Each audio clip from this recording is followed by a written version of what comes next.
Bonjour à tous, bonjour à toutes et bienvenue dans Demain Entreprendre sur Demain TV. On va commencer cette émission en parlant des kinés qui eux aussi vivent leur révolution technologique. Figurez-vous, en quoi la techno aide-t-elle les patients à être mieux soignés? Quel progrès permet-elle? Eh bien, c'est ce que l'on va voir tout de suite. Notre premier invité, c'est donc Gilles Chauffrin. Bonjour. Bonjour. Vous êtes le président d'Alian. Alors, votre spécialité, c'est la reprogrammation neuromotrice. En termes de béotien, comme un béotien que je suis, qu'est-ce que ça veut dire exactement? Ça veut dire qu'on s'appuie sur les avancées récentes des neurosciences pour rétablir la commande motrice du geste dans le cerveau. C'est-à-dire que la rééducation, ça consiste à rétablir les capacités biomécaniques d'une personne pour qu'elle puisse faire des mouvements et se déplacer. Et il y a aussi, très important, la commande motrice du geste dans le cerveau qui peut être abîmée, altérée, modifiée, et pour laquelle jusqu'à ce jour, on n'avait pas vraiment de solution. Et ça induit des grosses difficultés dans la rééducation et surtout des retards aussi dans la rééducation. Donc notre solution permet de traiter ce problème et donc permet d'aller beaucoup plus vite et beaucoup plus loin en rééducation. Ça veut dire que quand on a eu un accident, par exemple, soit cet accident a altéré les nerfs et donc ce qui transmet le signal du cerveau aux muscles, soit parce que j'ai été immobilisé pendant longtemps, mon cerveau n'a plus l'habitude de faire des gestes?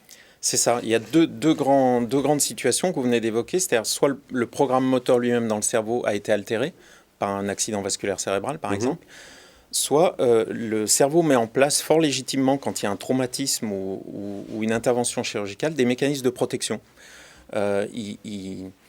Il réduit l'usage d'un muscle, par exemple, ou il l'inhibe.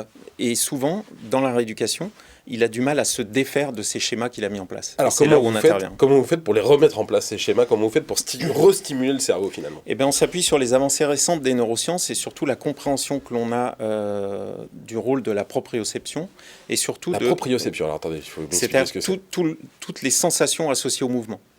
Spatio-temporelles et les sensations propres de l'individu associées au mouvement. Okay. Et on utilise l'imagerie mentale, qui est la capacité du cerveau à partir d'une image mentale, à recréer une motricité. Et donc on utilise deux choses, des protocoles, une méthode pour laquelle on forme des professionnels de la rééducation, et un dispositif médical qui est un appareil qui émet des sons de basse fréquence.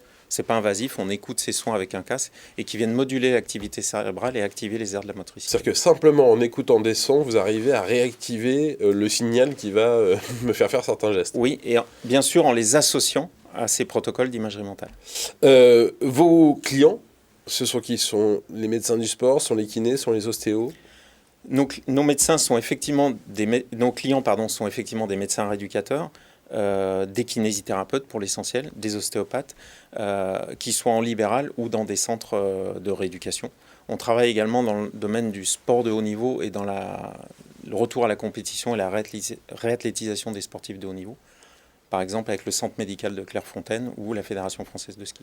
Est-ce que c'est comme pour la Formule 1 avec l'automobile, le fait de travailler dans le sport de haut niveau, ça permet de tester des choses qui ensuite vont être déclinées pour le grand public?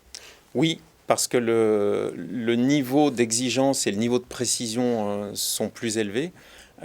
Et donc ça permet effectivement d'aller plus loin en termes d'innovation pour pouvoir après en faire bénéficier bien sûr tout le monde. Un mot du business model, je crois qu'il a changé récemment. Oui, on a développé une offre différente pour la rendre plus accessible, qui est une offre d'abonnement en fait. Donc on propose une formation et puis l'accès à un contrat de service et d'assistance qui permet d'avoir des formations complémentaires et la mise à disposition de nos technologies. Donc en fait, aujourd'hui, on a une formule d'abonnement qui permet de lisser le coût pour le praticien. Eh ben, merci beaucoup d'être venu nous parler de tout ça. C'est absolument passionnant. Gilles Chauffrin, président d'Alian, dans Demain Entreprendre. Restez avec nous. On se retrouve tout de suite avec un nouvel invité.